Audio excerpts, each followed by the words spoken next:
PM Modi વિરુદ્ધ ચૂંટણી લડવાના છે બે ઉમેદવારો. આ બંનેમાંથી એક પણ કોંગ્રેસી નથી અને એમ છતાં બંનેની ચર્ચા ચાલી રહી છે. પૂછો કેમ? હું તમને કહું ને તો આ બે ઉમેદવારમાંથી એક છે કિન્નર સમાજના મહામંડલેશ્વર અને બીજા તો મૃતક છે. કઈ રીતે? ચાલો જાણીએ. તો ન્યૂઝ એવા છે કે વારાણસીથી લોકસભા ચૂંટણીમાં બે ઉમેદવારો ચૂંટણી લડવાના છે પીએમ મોદી વિરુદ્ધ. એમાંથી એક છે કિન્નર સમાજના કથાવાચક મહામંડલેશ્વર હિમાંગી સાખી અને બીજા છે લાલ બિહારી મૃતક. લાલ બિહારી મૃતક એટલે પંકજ ત્રિપાઠીની પેલી મૂવી આવી હતી, તમે કદાચ જોઈ હશે, કાગઝ નામની.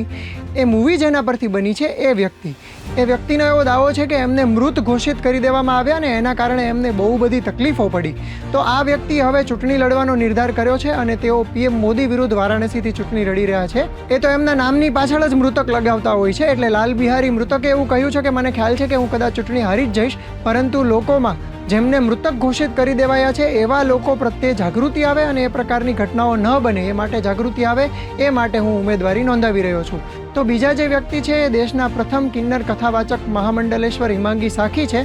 એમણે કહ્યું હતું કે દેશમાં લોકસભામાં કે વિધાનસભામાં ક્યાંય પણ અમારા સમાજને અનામત તો આપવામાં નથી આવતી, તો પછી અમારા મુદ્દાઓને કોણ લોકસભામાં રજૂ કરશે, કોણ વિધાનસભામાં રજૂ કરશે અને એ મુદ્દાઓની ઉપર ચર્ચા ક્યારે થશે એ માટે હું ચૂંટણી લડી રહી છું. તો તમને શું લાગે છે, આગામી લોકસભા ચૂંટણીમાં પીએમ મોદીને આ બે ઉમેદવારોમાંથી કોઈ ટક્કર આપી શકશે કે કેમ? તમારો મત કોમેન્ટમાં જણાવો.